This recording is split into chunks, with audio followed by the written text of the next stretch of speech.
Hello friends, எல்லாருக்கும் வணக்கம்.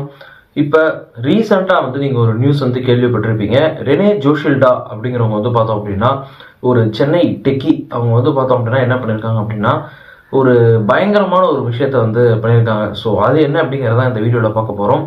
So ஒரு பெண்மணி 11 மாநிலங்கள் 11 ஸ்டேட்ஸு 21 டிஃப்ரெண்ட் 21 வேற லொகேஷன்ஸுக்கு வெடிகுண்டு மிரட்டல்கள், பாம் த்ரெட்ஸ். ஸோ இது எல்லாத்தையுமே பண்ணியிருக்காங்க. ஸோ யார் அப்படிங்கிறதான் இப்போ இருக்கக்கூடிய ஒரு கொஷின் மார்க்கா போலீஸுக்கு இருந்திருக்கு. ஸோ இதில் ஒரு ரொம்ப ஒரு வருத்தமான ஒரு விஷயம் என்னன்னா, ஏர் இந்தியா பிளேன் கிராஷ் ரீசெண்டாக நடந்துருச்சு.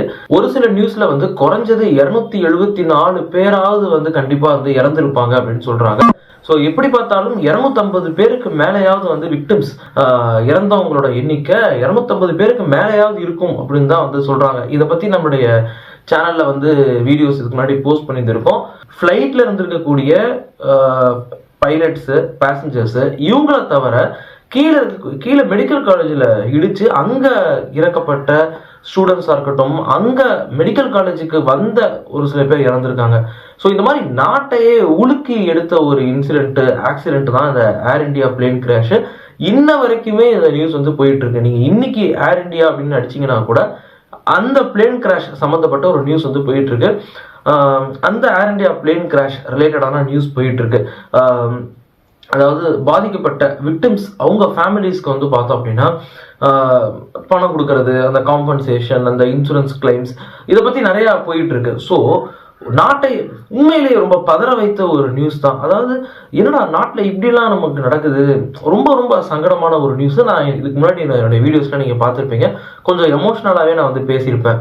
ஸோ அந்த ஏர் இந்தியா பிளேன் கிராஷை கூட பார்த்தோம் அப்படின்னா பண்ணது நான் தான் அப்படின்னு சொல்லி ஒரு பொண்ணு சொல்லியிருக்கா. அப்கோர்ஸ் அது பார்த்தோம் அப்படின்னா ஒரு பொய் தான். அதுக்கு பின்னாடி இருக்கக்கூடிய நியூஸ்லாம் உங்களுக்கு ஏன் அந்த பொண்ணு அப்படி பண்ணா அப்படிங்கிறதுலாம் உங்களுக்கு இந்த வீடியோ போக உங்களுக்கு புரியும்னு வச்சுக்கோங்களேன். அப்ப ஒரு பாதிப்பு நடந்திருக்கு, அந்த ஒரு விபத்து நடந்திருக்கு. அந்த விபத்துனால நம்ம பாதிப்படைகிறோம். இங்க நம்மளும் ஃப்ளைட்ல ஒரு சில தடவை போயிருக்கோம். அப்படிங்கும் போது நம்ம இன்னைக்கு உயிரோட இருக்கோம் அப்படிங்கிறதே ஏதோ நமக்கு நடந்த நல்ல விஷயம் மாதிரி தான் நமக்கு தெரியுது.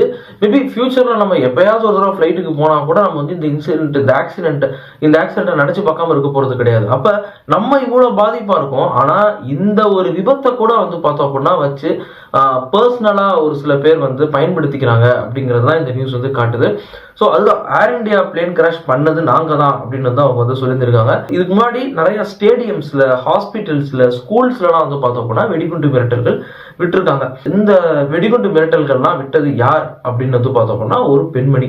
ஸோ ஆக்சுவலி ரெனே ஜோஷில்டா அப்படிங்கிறவங்க யாரு, எதுக்காக இந்த வெடிகுண்டு மிரட்டல்கள் விட்டாங்க, உண்மையிலே இவங்க தான் ஏர் இந்தியா பிளேன் கிராஷை காஸ் பண்ணாங்களா, இவங்க உண்மையிலே ஒரு நல்லா படிச்சவங்க, ஒரு சீனியர் கன்சல்டண்டா இருக்கக்கூடிய சென்னையில எம்என்சியில் இருக்கக்கூடிய ஒரு நல்ல ஒரு படித்த ஒரு பெண்மணி, ரோபோட்டிக்ஸ் இன்ஜினியர் தான் இவங்க சென்னையை சேர்ந்தவங்க அப்படிங்கிறது உங்களுக்கு ஒரு கூடுதல் தகவல். பட் நமக்கு இதுல பார்த்தோம் அப்படின்னா இந்த விஷயத்த இந்த வீடியோல சொல்லணும்னு நான் நினைக்கிறேன். ஸோ அதனால நான் சொல்றேன். ஒரு படித்த ஒரு பெண்மணி, நல்ல ஒரு வேலையில இருக்கக்கூடிய ஒரு பெண்மணி பண்ணிருக்கக்கூடிய ஒரு வேலையை பாருங்க. இது எல்லாமே ஃபேக். முதல்ல அதை நான் சொல்லிடுறேன். இவங்க விட்ட பாம் த்ரெட்ஸ் அத்தனையுமே ஃபேக், எதுவுமே உண்மை கிடையாது. இவங்களுக்கும் ஏர் இந்தியா பிளேன் கிராஷுக்கும் இப்போ நான் வீடியோ எடுத்துட்டு இருக்கக்கூடிய இந்த செகண்ட் வரைக்கும் எந்த சம்மந்தமும் இருக்கிற மாதிரி நியூஸ்ல வரல. So completely fake calls. So ஏன் இவங்க ஏகப்பட்ட ஒரு ஃபேக் இமெயில் ஐடிஸ், ஏகப்பட்ட ஃபேக் இமெயில் ஐடிஸ் கிரியேட் பண்ணி, விபிஎன்ஸ் யூஸ் பண்ணி, என்கிரிப்ஷன்ஸ் அதெல்லாம் யூஸ் பண்ணி தான் அதெல்லாம் பண்ணியிருக்காங்க. ஸோ நம்ம அதை பற்றி பெருசா பேசல. ஏன்னா அது காரணம் 2. ஒன்று பார்த்தோம் அப்படின்னா நமக்கு கண்டிப்பா அவங்க அளவுக்கு டெக்னிக்கல் எக்ஸ்பர்டைஸ் கிடையாது. அதை பத்தி அந்த அளவுக்கு டெக்னிக்கல் நாலேஜ் நமக்கு கிடையாது. 2வது அது எப்படி பண்ணாங்க அப்படின்னு நான் சொல்றதை வச்சு பார்த்தோம் அப்படின்னா மேபி ஒரு சில பேர் ட்ரை பண்ணலாம். ஸோ அதனால நம்ம அதை பத்தி பேசுறது கிடையாது. ஒரு படித்த ஒரு பெண்மணி இவ்வளவு பெரிய ஒரு குற்றத்தை எப்படி பண்ணாங்க அப்படிங்கிறதே புரியல. ஏன்னா ஒரு நாட்டுக்கு வெடிகுண்டு மிரட்டல், பாம் த்ரெட் அப்படிங்கிறது எவ்வளவு பெரிய ஒரு விஷயம், ஒரு நாட்டு பாதுகாப்பு சம்பந்தப்பட்ட ஒரு விஷயம். அதையும் கொடுத்துருக்க த்ரெட் இடத்தெல்லாம் பாருங்க, ஸ்டேடியமு, ஹாஸ்பிட்டலு, ஸ்கூலு, இந்த மாதிரி அதுவும் பல மாநிலங்கள் 11 ஸ்டேட்ஸ், மகாராஷ்டிரா, மத்திய பிரதேஷ், தமிழ்நாடு, பீகார், இந்த மாதிரி இதோட சேர்த்து ஒரு 11 ஸ்டேட்ஸ் இருக்கு. இதுல எல்லா ஸ்டேட் போலீஸுமே சைபர் கிரைம் போலீஸ்க்கு கரெக்டா கோஆர்டினேட் பண்ணி இவங்களை பிடிக்கிறதுக்கு பயங்கரமா கோஆர்டினேட் பண்ணி ஹெல்ப் பண்ணியிருக்காங்க. ஸோ இதில் இவங்க மாட்டிட்டாங்க. ஸோ இந்த வீடியோவில் ஆக்சுவலாக என்ன நடந்திருக்கு அப்படிங்கிறத கொஞ்சம் டீட்டெயில்டாகவே பார்ப்போம். ஸோ ஏன் இவங்க எதை பண்ணாங்க அப்படிங்கிறது எல்லாமே நம்ம வந்து பார்ப்போம். 30 வயது ஒரு பெண்மணி, ரோபோட்டிக்ஸ் இன்ஜினியர். நான் ஏற்கனவே சொன்ன மாதிரி சென்னையில் இருக்கக்கூடிய ஒரு பிரபலமான எம்என்சி ஒரு இன்ஜினியர், ரோபோட்டிக்ஸ் இன்ஜினியர் தான் இவங்க. சீனியர் கன்சல்டண்டா இவங்க வந்து இருக்காங்க. ஸோ இவங்க வந்து இவங்களுடைய கம்பெனியில இருந்திருக்கக்கூடிய திவிஜ் பிரபாகர் அப்படிங்கிறவருக்கு மேல இவங்களுக்கு வந்து பார்த்தோம் அப்படின்னா ஒரு காதல் வந்து ஏற்பட்டிருக்கு. இதுக்கு திவிஜ் பிரபாகர் மறுப்பு தெரிவிச்சாரா அப்படிங்கறதெல்லாம் நியூஸ்ல வரல. பிப்ரவரியில திவிஜ் பிரபாகருக்கு மேரேஜ் ஆயிடுச்சு, கல்யாணம் ஆயிடுச்சு.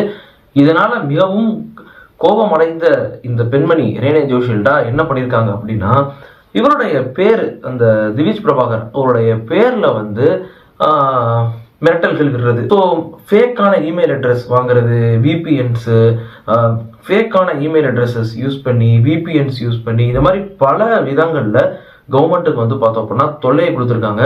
ஏகப்பட்ட ஃபேக்கான பாம் த்ரெட்ஸ், வெடிகுண்டு மிரட்டல்களை கொடுத்துருக்காங்க. நான் ஏற்கனவே சொன்ன மாதிரி ஸ்டேடியம், குறிப்பாக சொல்லணும்னா நரேந்திர மோடி ஸ்டேடியம் அப்படின்னு சொல்லி குஜராத்தில் இருக்கு. அதுக்கப்புறம் ஸ்கூல்ஸு, ஹாஸ்பிட்டல்ஸு, இந்த மாதிரி வந்து 21 டிஃப்ரெண்டான லொகேஷன்ஸ், 21 வேறு வேறு வேறு இடங்கள்ல வெடிகுண்டு மிரட்டல்களை இவங்க வந்து விட்டுருக்காங்க.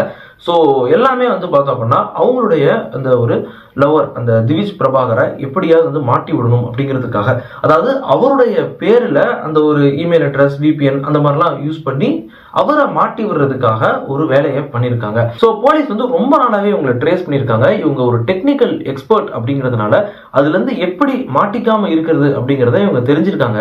ஆனால் வேடிக்கையான ஒரு விஷயத்த பாருங்க, ஒரு தேச குற்றம், அதாவது ஒரு நேஷனல் செக்யூரிட்டிக்கே பாதிப்பு வரக்கூடிய ஒரு குற்றத்தை செய்ய தெரிஞ்ச இவங்களுக்கு, அதாவது மாட்டிக்காம செய்ய தெரிஞ்ச இவங்களுக்கு அவங்க விரும்பக்கூடிய ஒரு ஆளோட பேரை யூஸ் பண்றதுனாலேயே அவங்க மாட்டுவாங்க அப்படிங்கிறது கிடையாது இல்லையா? இப்ப போலீஸும் யோசிப்பாங்க, இப்ப ஒருத்தருக்கு ஒருத்தர் பிடிக்காதவங்க மாட்டி விடணுங்கிறதுக்காக இவங்க என்னென்ன வேலை பண்ணுவாங்கிறது போலீஸ்க்கு தெரியும்.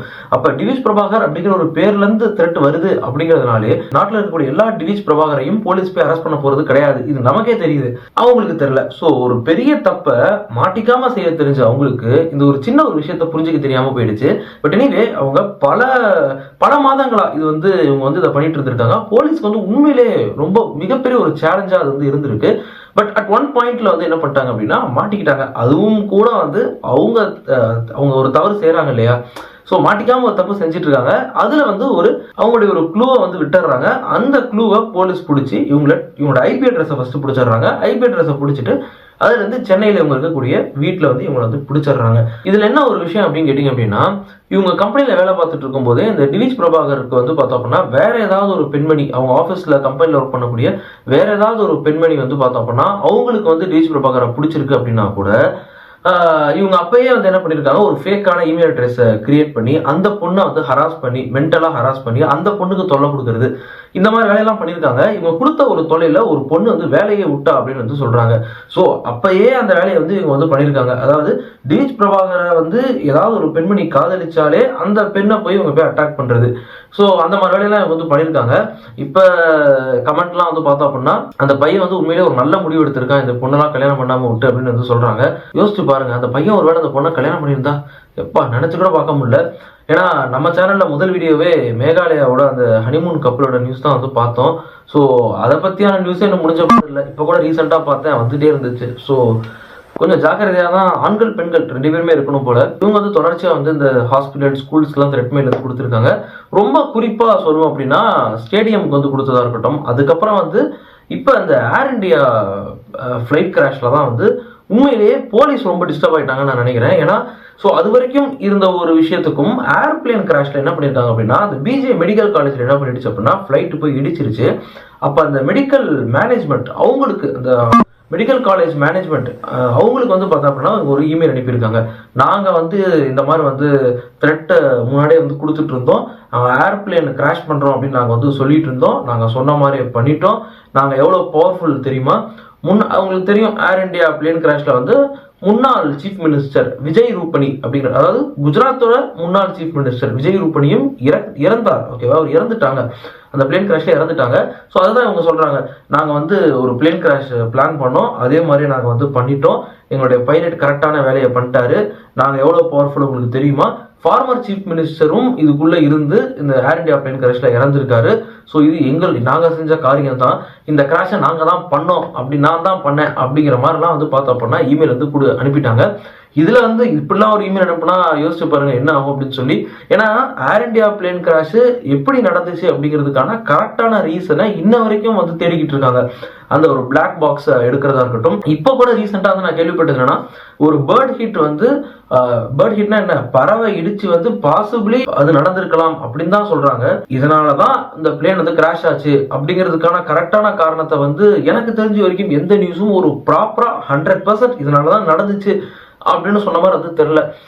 ஓவர்லோட்னால நடந்திருக்கலாம், இதனால நடந்திருக்கலாம் அப்படின்னு தான் அது சொல்றாங்க. அப்படி காரணத்தை தேடிட்டு இருக்க ஒரு இடத்துல போயிட்டு நான் தான் கிராஷ் பண்ணேன் அப்படின்னு சொன்னா எப்படி இருக்கும்? ஸோ அதுதான் வந்து நடந்திருக்கு. ஸோ அப்படி பிளேன் கிராஷ்க்கான காரணங்களை தேடிட்டு இருக்க டைம்ல போயிட்டு இவங்க இப்படி சொன்னா போலீஸ் எப்படி சும்மா விடுவாங்க? ஸோ அதுதான் நடந்திருக்கு. ஸோ இப்போ வந்து இவங்க வந்து என்ன பண்ணிட்டாங்க அப்படின்னா மாட்டிக்கிட்டாங்க. ஸோ இவங்க எனக்கு தெரிஞ்ச வரைக்கும் இவங்க லைஃப்பை வந்து உண்மையிலே தொலைச்சிட்டாங்க. இது ரொம்ப துரதிருஷ்டமான ஒரு விஷயம். ஏன்னா யாருமே வந்து லைஃப்பை தொலைக்கக்கூடாது. ஸோ இவங்க தொலைச்சிட்டாங்க. ரொம்ப மனசு சங்கடமாக இருக்குது. ஒரு படித்த பெண்மணி இப்படி ஒரு மிகப்பெரிய ஒரு தவறு பண்ணது. ஸோ நீங்கள் என்ன இந்த நியூஸை பற்றி நினைக்கிறீங்க அப்படிங்கிறது எனக்கு கீழே வந்து கமெண்ட்டை சொல்லுங்கள்.